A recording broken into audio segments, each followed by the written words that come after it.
Commander Vax Grix stood at the observation deck of the Galactic Joint Military Academy, his 4 arms crossed tightly against his chest plate. His upper right hand absently stroked the polished insignia of the Valkyrian Elite Guard, a symbol that until 3 standard cycles ago had meant something, before the humans arrived. Commander, the new batch of cadets has completed processing. Lieutenant Dreas, his junior officer, approached with a datapad, including the Earth contingent. Grix's scaled skin rippled with annoyance. How many of the soft bodies this time? 15, sir. The Council insists on increasing the quota every cycle. Grix snorted, a sound that resembled pressurized steam escaping a faulty valve. Wonderful. More babysitting for the galaxy's newest allies. He made air quotes with his lower set of hands, a human gesture he'd picked up and now couldn't seem to shake. Have they been issued the reinforced equipment? Last batch broke everything they touched. Yes, sir. Though the humans insisted it wasn't necessary. Of course they did. Grix turned to the massive viewport, watching the stars shift as the station rotated. They always think they understand space better than species who've been traversing it for millennia. Just because they survived first contact without soiling themselves.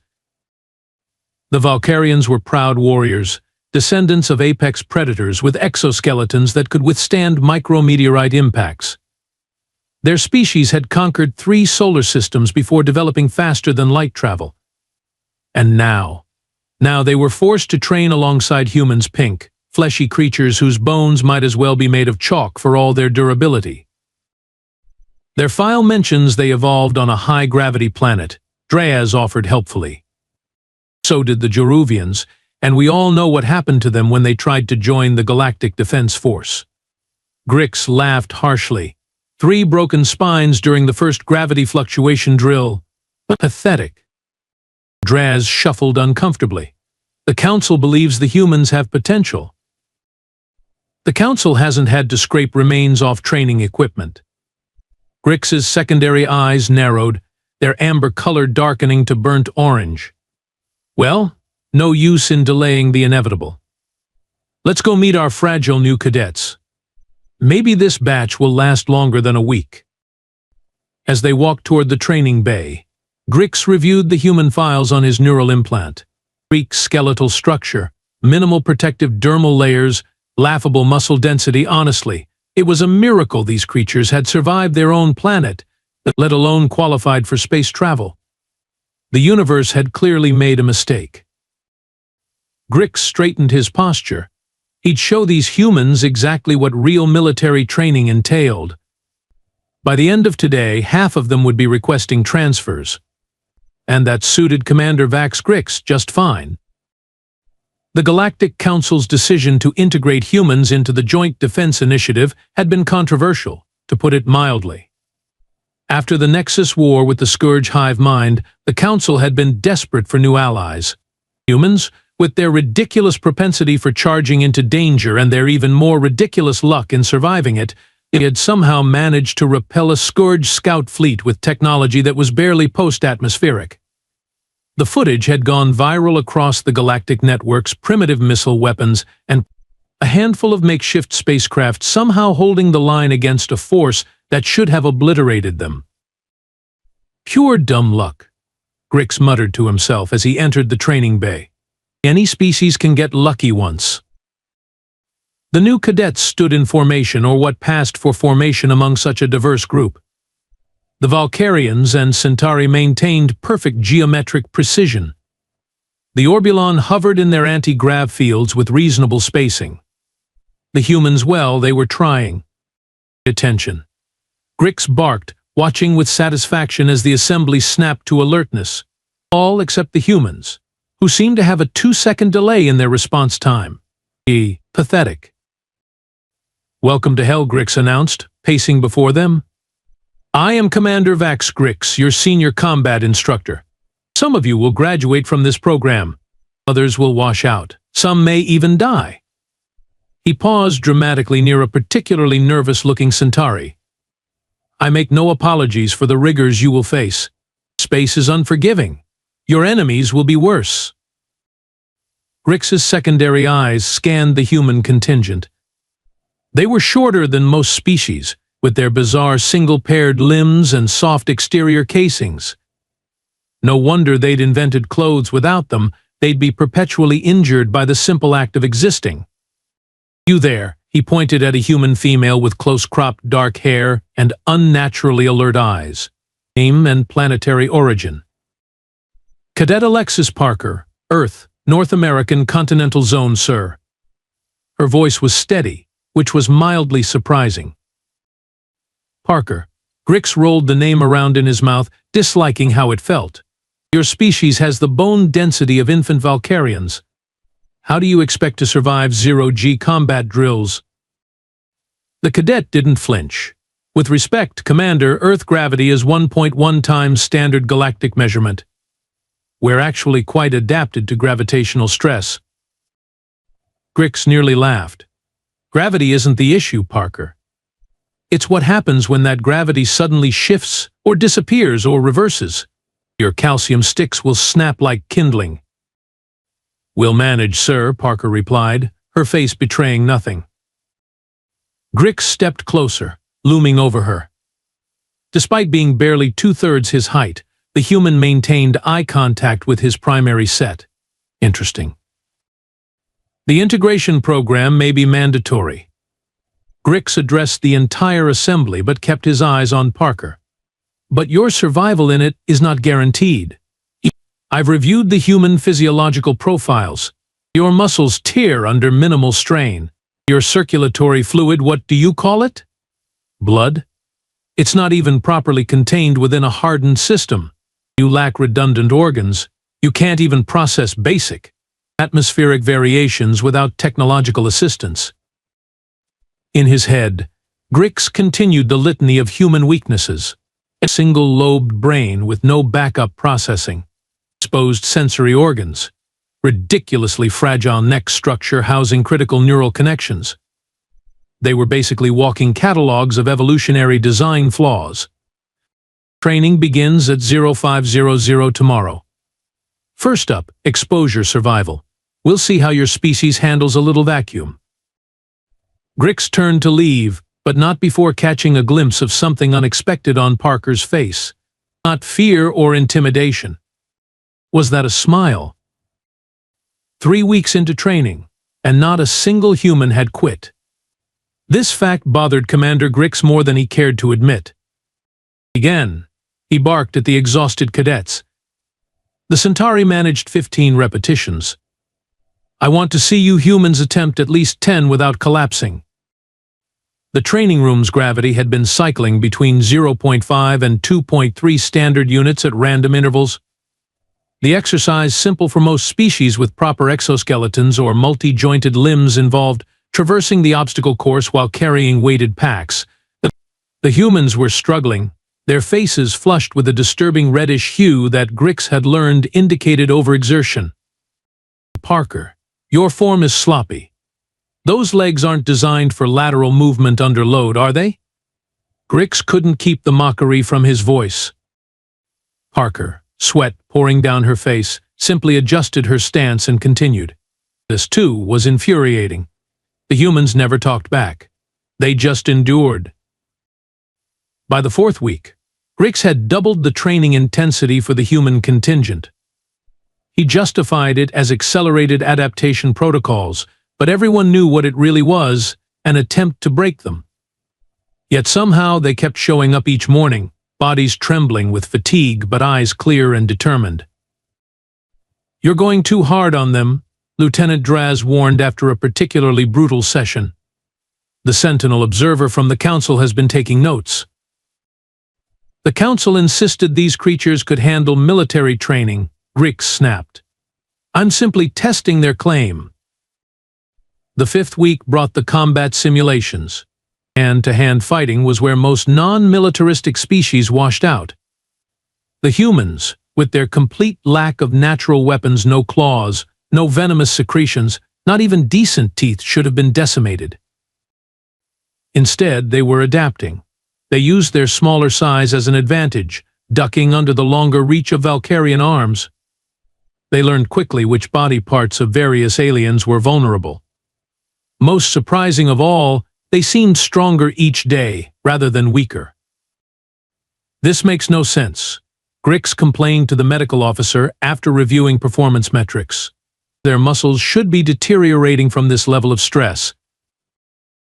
Actually, the Tenaxian doctor replied, waving a tentacle dismissively, human muscles respond to micro-tears by rebuilding stronger. They call it hypertrophy. Quite fascinating, really. The revelation only darkened Grix's mood. The final straw came during paired combat drills. A Cadet Parker, paired against a Centauri twice her mass, had somehow managed to incapacitate her opponent using a technique Grix had never seen before. "What was that?" he demanded, stalking across the training floor. "Leverage, sir," Parker replied, helping the dazed Centauri up. "On Earth, we call it judo. You used an unauthorized technique." "With respect, sir, you told us to use whatever means necessary to disable our opponents." The training room had gone silent. Every cadet, every species watched the confrontation. "You think you're clever, don't you, Parker?" Grix loomed over her. "You think because you've survived this long, you're proving something?" "I'm just following orders, Commander." "No, you're undermining my authority. You're making a mockery of this program." Grix's temper, already frayed after weeks of frustration, finally snapped. "You humans think you deserve to be here, but you're nothing but soft, lucky primates who stumbled into space." Parker stood motionless, her face carefully neutral.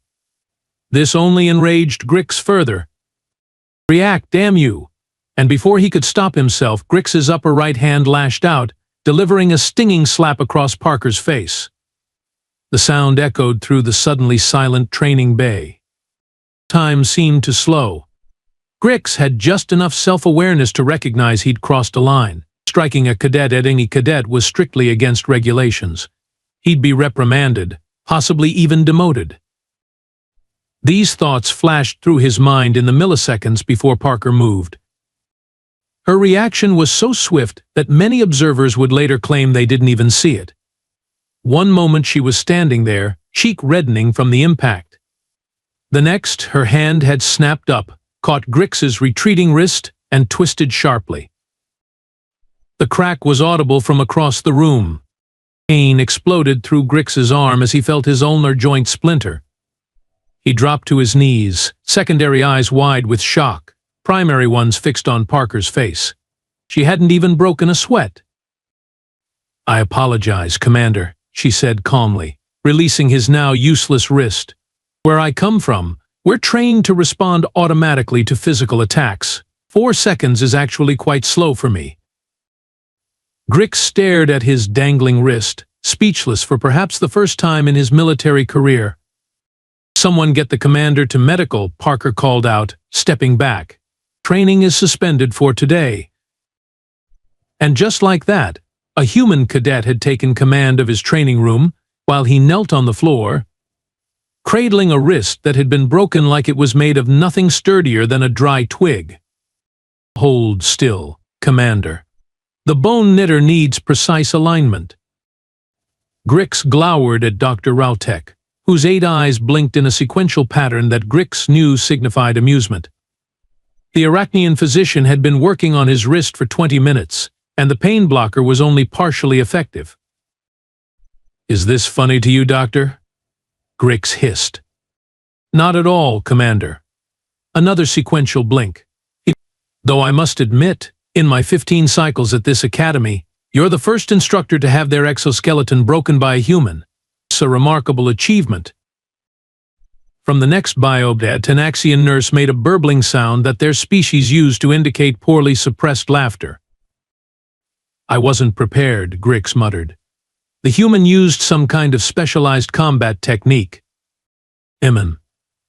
Dr. Rautek adjusted the bone knitter. "Or perhaps you underestimated human physiology.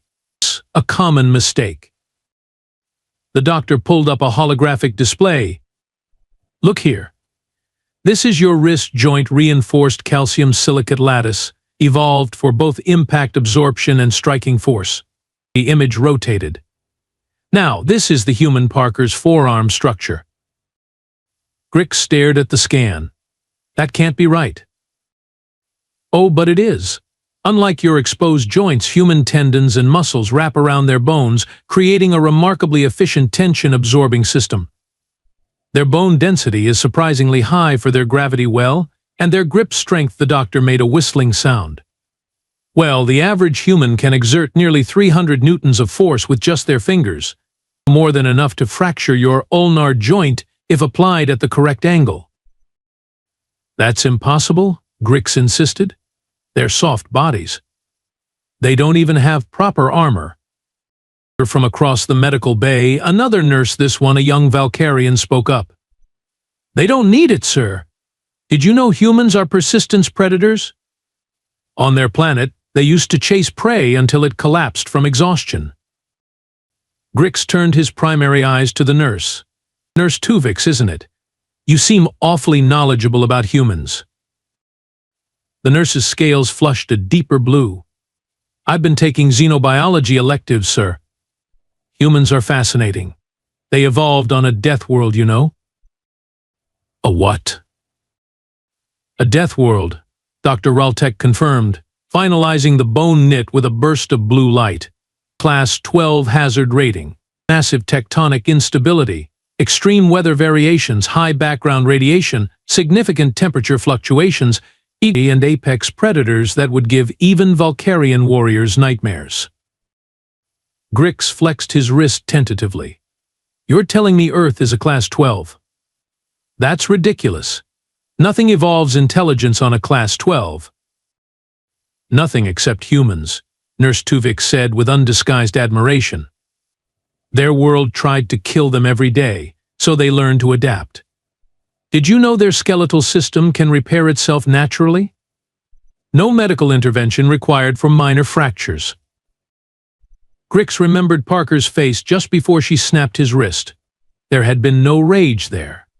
No triumph, just calm, methodical reaction. Like a creature that had evolved knowing exactly how much force to apply to neutralize a threat. There you are, Commander. Good as new. Dr. Raltek stepped back, though perhaps give Cadet Parker a wide berth for a few days. Unless you'd like us to start reserving this biobe exclusively for you? The medical staff's amused trills and clicks followed Grix out of the bay. His wrist ached despite the bone knitter's work, but it was his pride that hurt more. He had misjudged, no, he had fundamentally misunderstood the creatures he'd been training. As he walked slowly back to his quarters, Grix found himself wondering what other surprises the humans might be hiding beneath their deceptively fragile exteriors. Grix couldn't sleep.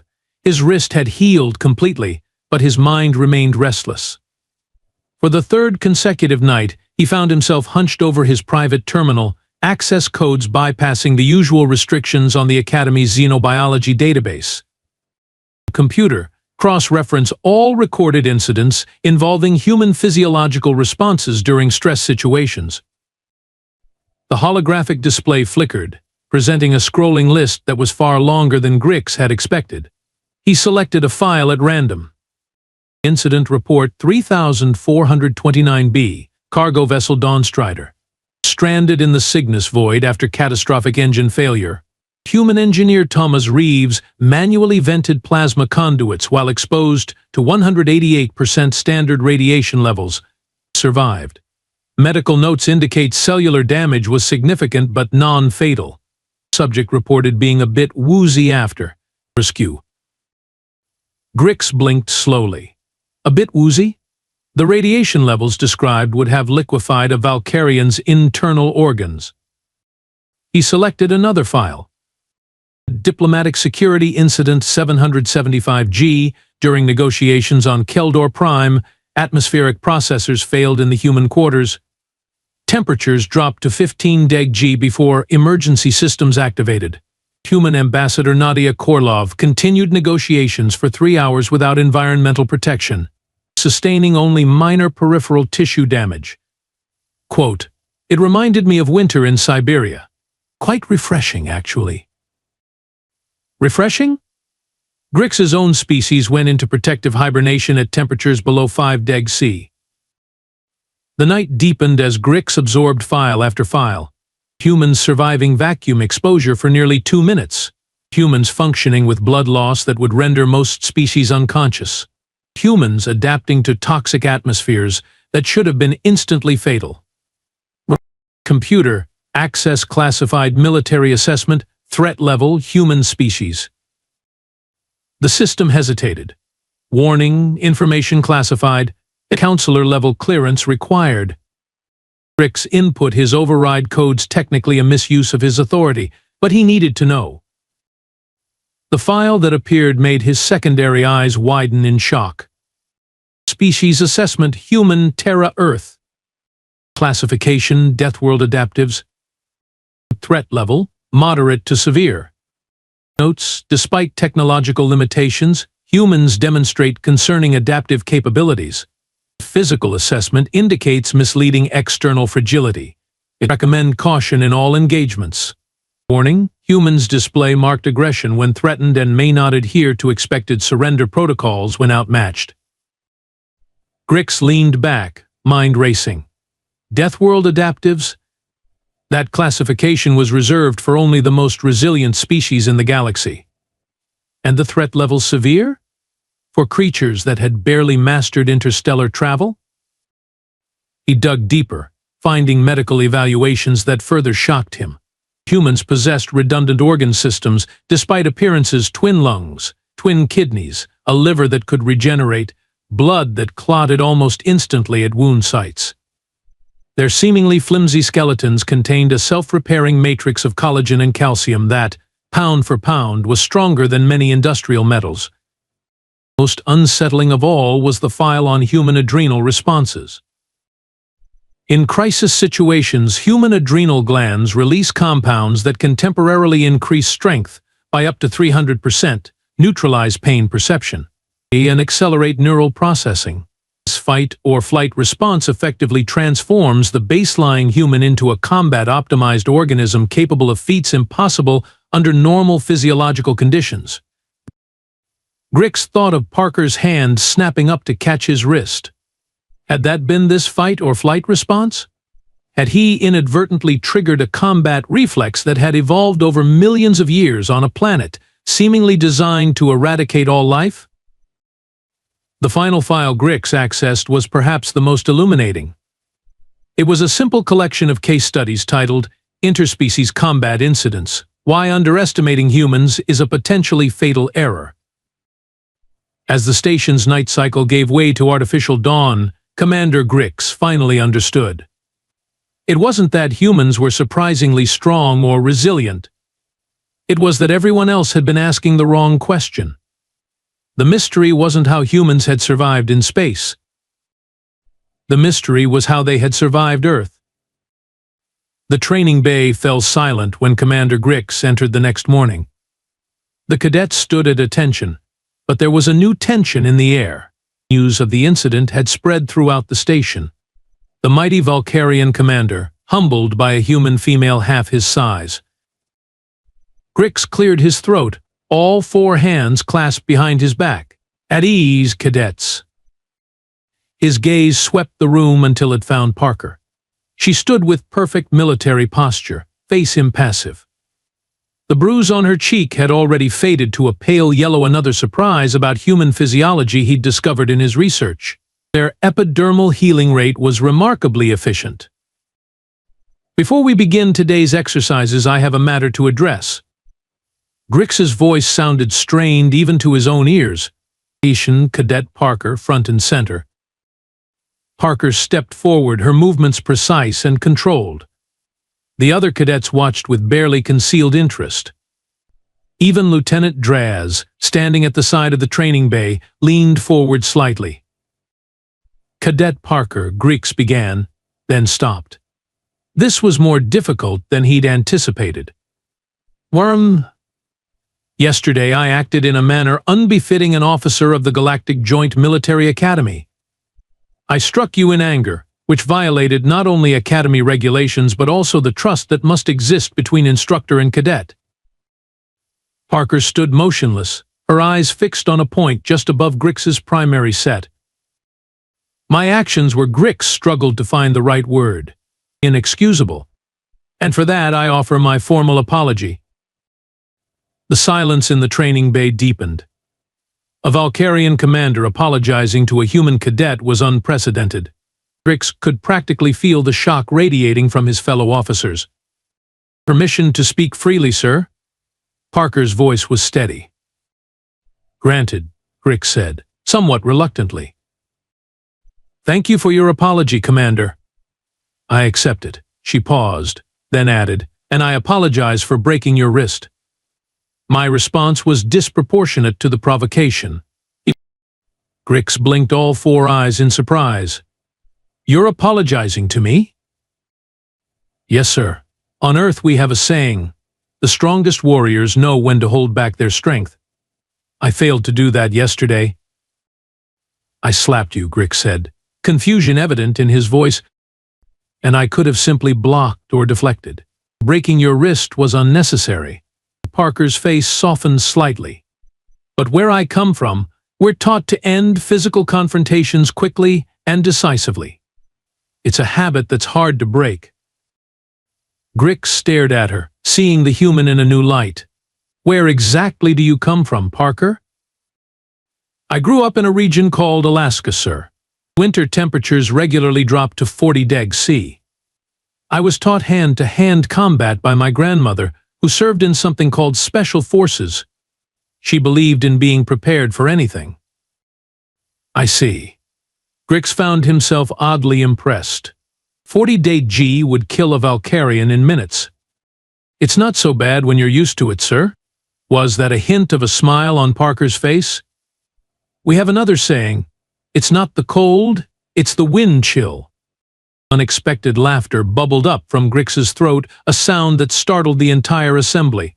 Even Parker's composure cracked, her eyes widening slightly. "Very well, Cadet Parker. Consider you us even." Grix turned to address the entire group. "Today's lesson will focus on species-specific combat adaptations. Each of you has evolutionary advantages and disadvantages. Understanding them, both yours and your opponent's, can mean the difference between victory and defeat."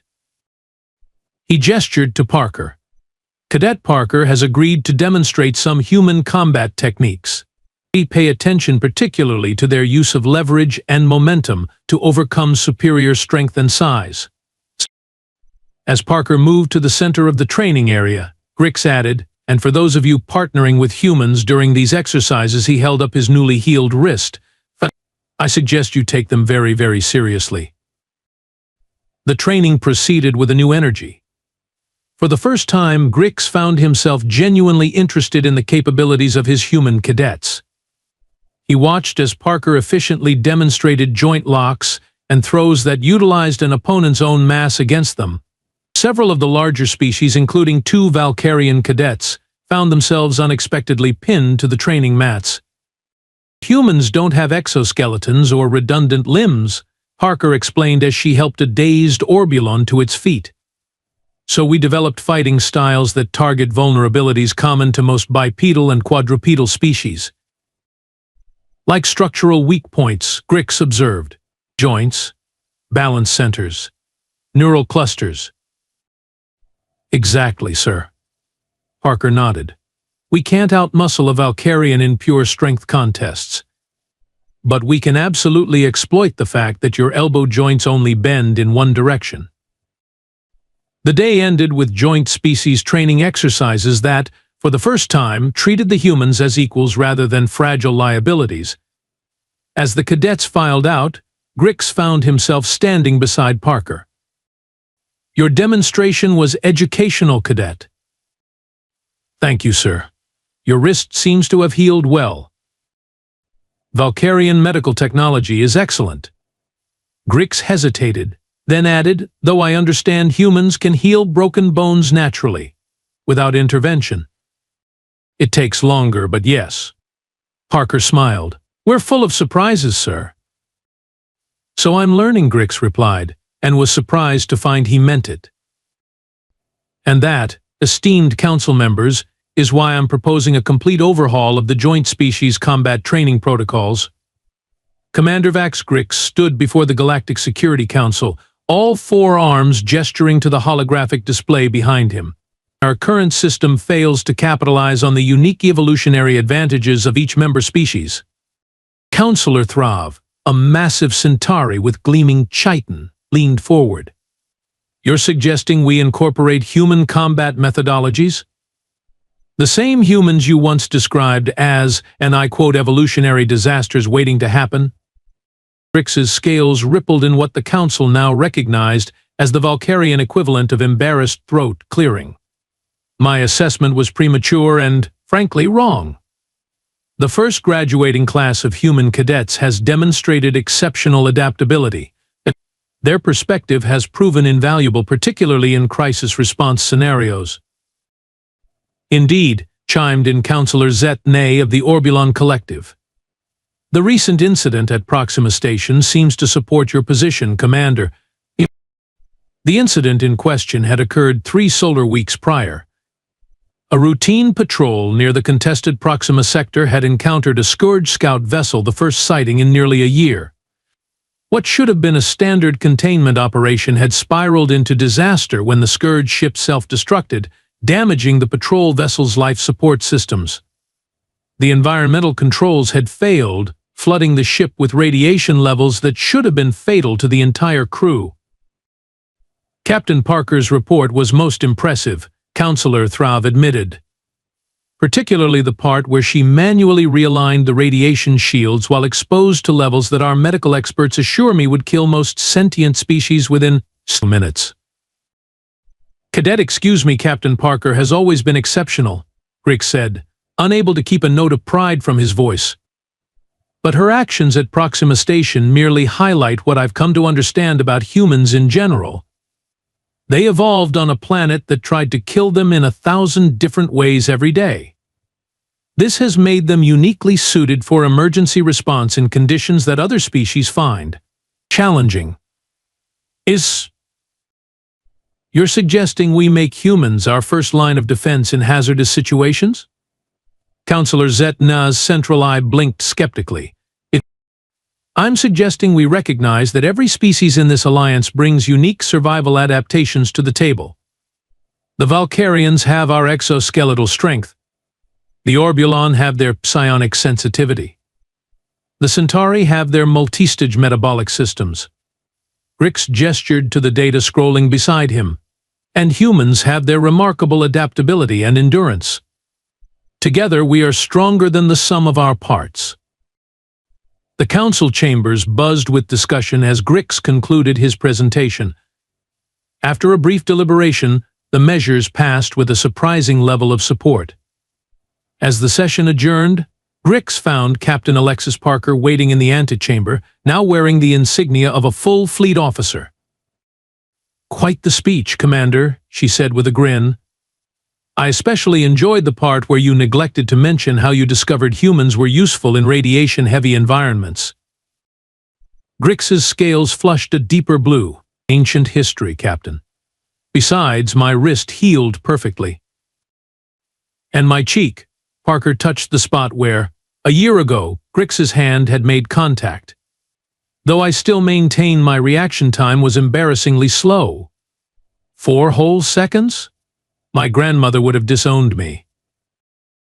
"Yes, well, perhaps we could agree not to include that particular training technique in the new protocols," Grix said dryly. "The medical bay is busy enough without my officers constantly getting their limbs broken by humans who feel slighted." Parker laughed, a sound Grix had come to appreciate over the past year of working together. "Fair enough. Speaking of protocols, how does it feel to be the galaxy's leading advocate for human-alien integration? Quite a change from the commander who once described us as walking bags of mostly water." "I prefer to think of it as evolution," Grix replied, matching her humor with his own. "After all, adaptability is the key to survival. I believe a certain species taught me that." As they walked toward the transit station, Grix's communicator pinged. "Another Scourge sighting, this one near the Regal Quadrant." The Council would be deploying a joint species response team within the hour. Duty calls, Parker noted, reading the alert on her own device. Indeed. Grix straightened his posture, military training reasserting itself. I assume you'll be volunteering your team for the radiation sweep? Naturally, Parker's eyes glinted with the same determination he'd first noticed a year ago in the training bay. After all, what's a little deadly radiation between friends? Grix shook his head in mock exasperation. You humans and your bizarre relationship with imminent death. Oh please, Parker punched him lightly on his armored shoulder, a human gesture of camaraderie he'd grown accustomed to. You know you'd be lost without us. Perhaps, Grix admitted as they boarded the transit shuttle. Though I'd appreciate it if you'd stop breaking my officers' exoskeletons during training demonstrations. The replacement costs are becoming problematic. No promises, Commander. Parker's grin widened. Some lessons just take more than 4 seconds to learn. As the shuttle launched toward the fleet yards, Grix found himself chuckling, a sound that would have been unimaginable a year ago. The universe, it seemed, had a sense of humor after all. And sometimes the best lessons came from the most unexpected teachers.